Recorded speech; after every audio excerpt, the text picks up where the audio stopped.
Hello दोस्तों, संविधान की एक और क्लास में आपका स्वागत है।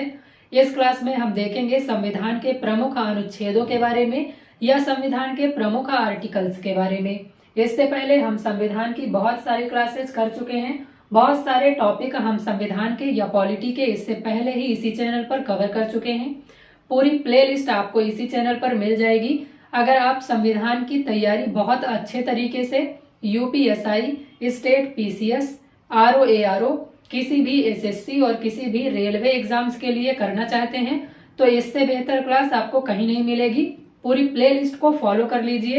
एक एक टॉपिक आपको इसमें कवर करवाया गया है। प्रस्तावना या संविधान के भाग से लेकर के हम आर्टिकल 395 और संविधान के भाग 22 तक सभी को कवर करेंगे। बहुत सारी क्लासेस हम पहले ही करवा चुके हैं। प्लेलिस्ट आपको इसी चैनल पर मिल जाएगी। प्लेलिस्ट से जा करके आप सभी वीडियोज को देख सकते हैं और बहुत अच्छी तैयारी UPSI, RO, state PCS, SSC, railway और जितने भी एग्जाम्स में पॉलिटी या संविधान पूछा जाता है सभी की यहाँ से आप कर सकते हैं। अच्छे तरीके से बहुत अच्छा स्कोर इन क्लासेस को करने के बाद आप कर पाएंगे।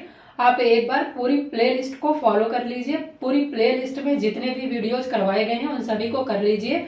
संविधान या पॉलिटी में इससे बेहतर कभी भी कोई कंटेंट आप नहीं पढ़ेंगे और इससे ज्यादा आपसे कहीं कभी भी किसी भी एग्जाम में पूछा नहीं जाएगा। तो आज की क्लास में हमें पढ़ना है संविधान के प्रमुख अनुच्छेदों के बारे में। वर्तमान समय में इसमें 470 से ज्यादा अनुच्छेद या आर्टिकल हैं, ये बात आपको याद रखनी है। सभी आर्टिकल्स को हमें नहीं पढ़ना है क्योंकि सभी आर्टिकल आपके एग्जाम में ना तो पूछे जाते हैं और न सभी आर्टिकल्स को आप अपने दिमाग में रख सकते हैं। सभी आर्टिकल्स को याद भी नहीं रखा जा सकता है। जितने इंपॉर्टेंट आर्टिकल हैं आपके एग्जाम में पूछे जाते हैं, सिर्फ उन्हीं को हम ट्रिक के माध्यम से या किसी भी तरह से रिवीजन करके याद करेंगे क्योंकि अल्टीमेटली आपको सिलेक्शन से मतलब है, आपको पीएचडी नहीं करनी है यहाँ पर। तो देखिए, सबसे पहले संविधान का भाग 1 आर्टिकल 1 से 4 तक का जिक्र संविधान के भाग 1 में किया गया है। इसमें संघ और उसके राज्य क्षेत्र के बारे में बताया गया है। ये पूरा चैप्टर हम पहले ही कवर कर चुके हैं, बहुत अच्छे तरीके से कवर किया है। तो यहाँ पर डिटेल में हम कुछ भी नहीं समझेंगे, सिर्फ आर्टिकल्स को याद करेंगे। आर्टिकल 1 में लिखा गया है भारत राज्यों का संघ है। यह स्टेट जितने भी हैं भारत के अंदर के वो सभी यूनियन है। यूनियन शब्द आपको यहाँ पर याद रखना है। India that is Bharat shall be union of states, यहाँ पर लिखा गया है। डिटेल में आप पूरा वीडियो देख सकते हैं, वहां पर सारी चीजें समझ सकते हैं। आर्टिकल 1 में राज्यों का संघ आपको याद रखना है कि भारत राज्यों का संघ होगा, ये आर्टिकल 1 में बताया गया है। आर्टिकल 2 में बताया गया है कि जो भी भारत के बाहर के राज्य हैं, विदेशी राज्य हैं, अगर उनको भारत में मिलाना है तो ये आर्टिकल 2 के तहत किया जाएगा। और ये काम कौन करेगा? तो ये काम करेगी पार्लियामेंट या संसद।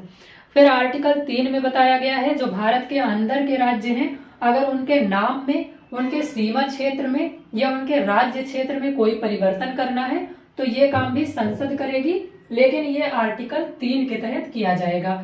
तो आपको याद रखना है बाहर के राज्यों का प्रवेश आर्टिकल 2 में, अंदर के राज्यों में अगर कोई भी छेड़खानी की जाएगी, कोई भी बदलाव किया जाएगा तो आर्टिकल 3 में। यहाँ पर आपको बहुत कंफ्यूजन होता है और क्वेश्चन भी इतने अजीब तरीके से पूछा जाता है कि हम कंफ्यूज हो जाते हैं कि कौन सा आर्टिकल 2 में है, कौन सा आर्टिकल 3 में है। तो याद रखना है बाहर का राज्य पहले मिलाए जाएंगे, फिर अंदर जब राज्य मिला लिए जाएंगे देश के अंदर तो उनमें कोई भी परिवर्तन होता रहता है, होता रहेगा। तो आर्टिकल 2 में बाहर के राज्य और आर्टिकल 3 में भारत के अंदर के राज्य जितने भी वर्तमान में भारत के अंदर पाए जाते हैं। फिर देखिए, यहाँ पर आपको ये 3 आर्टिकल याद हो गए होंगे। भाग 2 में आपको याद रखना है आर्टिकल 5 से लेकर के 11 तक के आर्टिकल भाग 2 में आते हैं और इसमें सिटीजनशिप या नागरिकता के बारे में बताया गया है। ये बात आपको याद रखनी है। यहाँ पर आर्टिकल 5 से लेकर के 11 तक के आर्टिकल्स को आपको याद करने की जरूरत नहीं है क्योंकि यहाँ से कभी भी आपके एग्जाम में प्रश्न नहीं पूछा जाता है। यहाँ से जो प्रश्न पूछा जाता है वो भारतीय नागरिकता अधिनियम 1955 से पूछा जाता है। भारतीय नागरिकता अधिनियम 1955 को हम पहले ही कवर कर चुके हैं अलग से वीडियो में, तो वो वाला वीडियो आप प्ले लिस्ट में जाकर के देख सकते हैं। वहां से चीजें आप समझ लेंगे कि कौन सी चीजें इसमें बताई गई हैं।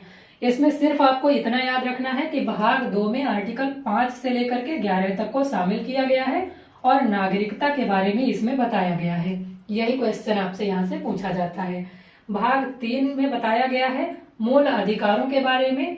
आर्टिकल यहाँ 12 से लेकर के 35 तक को शामिल किया गया है। 12 से 35 तक का एक एक आर्टिकल आपके लिए बहुत इंपॉर्टेंट है। ये पूरा टॉपिक हम पहले ही कवर कर चुके हैं, पूरा टॉपिक आपको पढ़ना है। यहाँ पर अगर हम डिटेल में चर्चा करेंगे ये वीडियो बहुत लंबा हो जाएगा। तो आपको मूल अधिकार और डीपीएसपी 2 टॉपिक ऐसे हैं जिनके सारे आर्टिकल आपको याद होने चाहिए। उनके अंदर कौन सी बातें लिखी हैं वो सब आपको याद होना चाहिए, पता होना चाहिए, क्योंकि ये मोस्ट इंपॉर्टेंट टॉपिक है जो संविधान के अंदर से पूछे जाते हैं और बहुत बड़े चैप्टर हैं। आपको इसके आर्टिकल पहले ही हम करवा चुके हैं 12 से लेकर के 35 तक के, और डीपीएसपी में भी 36 से लेकर के 51 तक के। इसमें देखिए 6 मूल अधिकार हैं। वर्तमान में मूल संविधान जो था उसमें 7 मूल अधिकार हुआ करते थे, 7 फंडामेंटल राइट होते थे।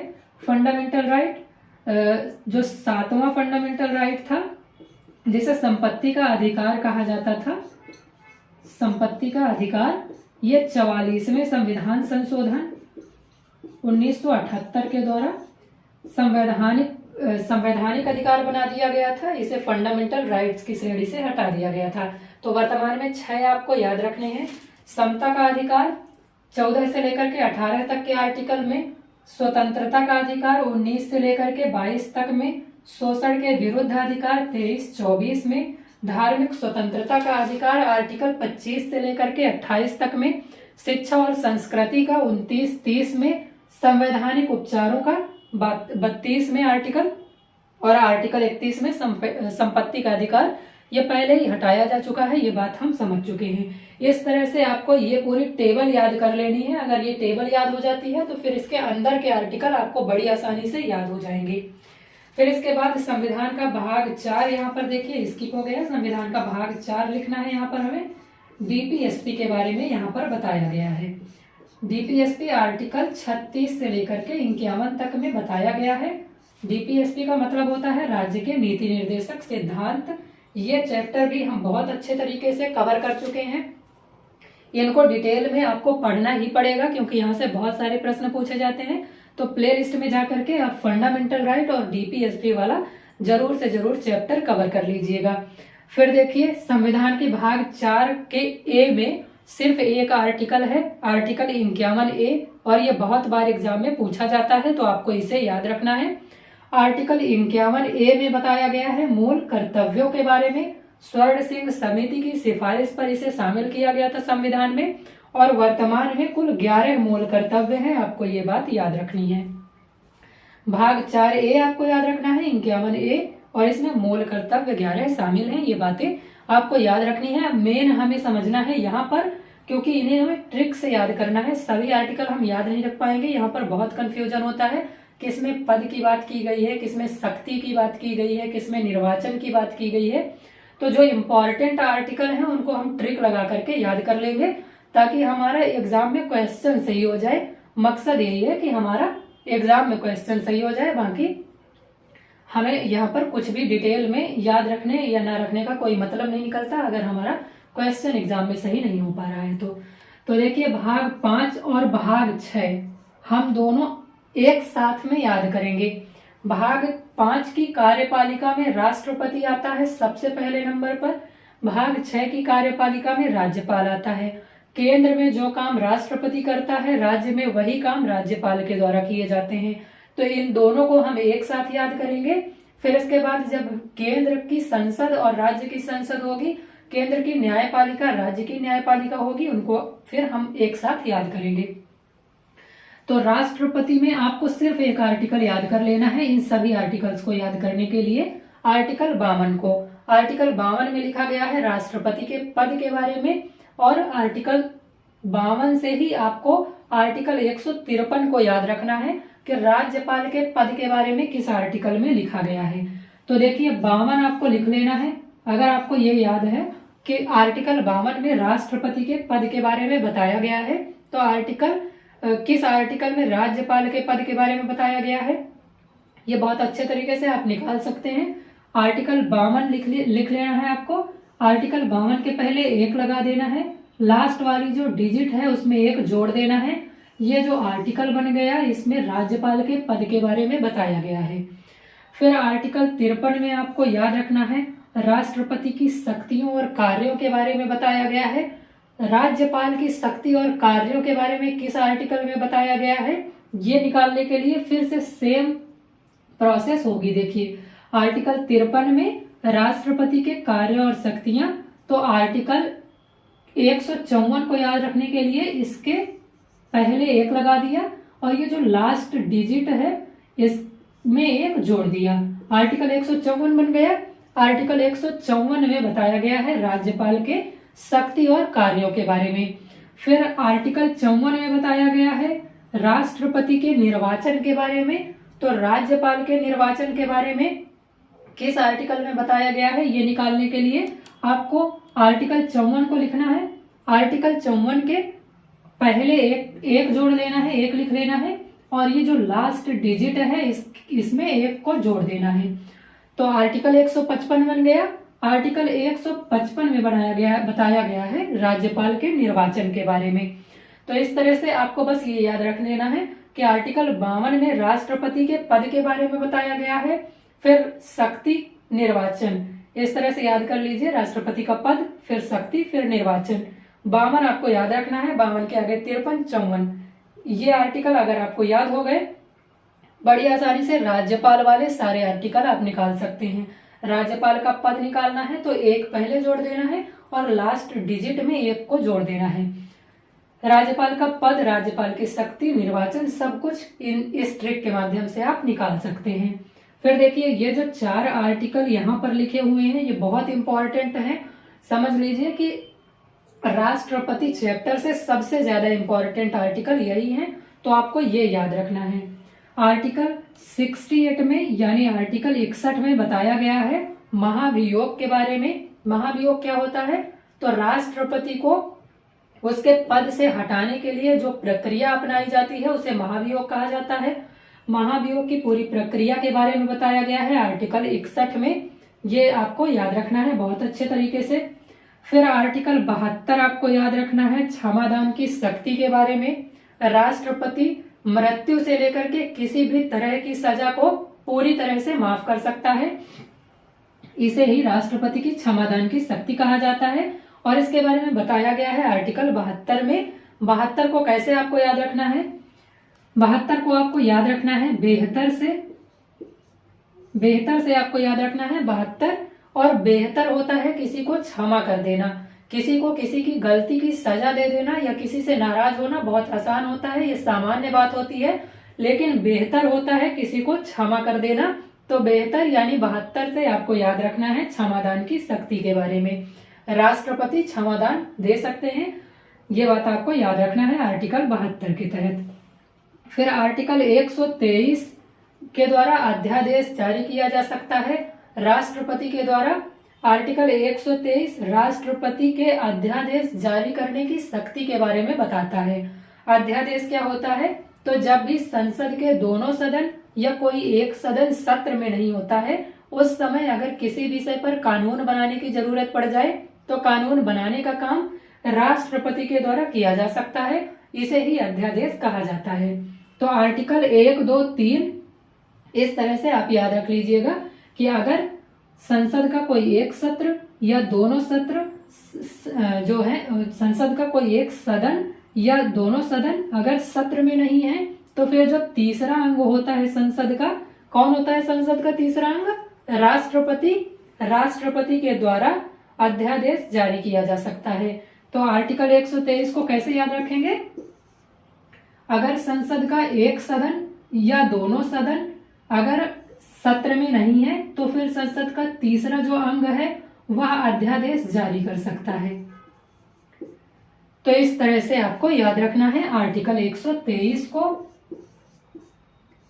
अब देखिए इसी से मिलता जुलता आर्टिकल है राज्यपाल के अध्यादेश जारी करने की शक्ति के बारे में।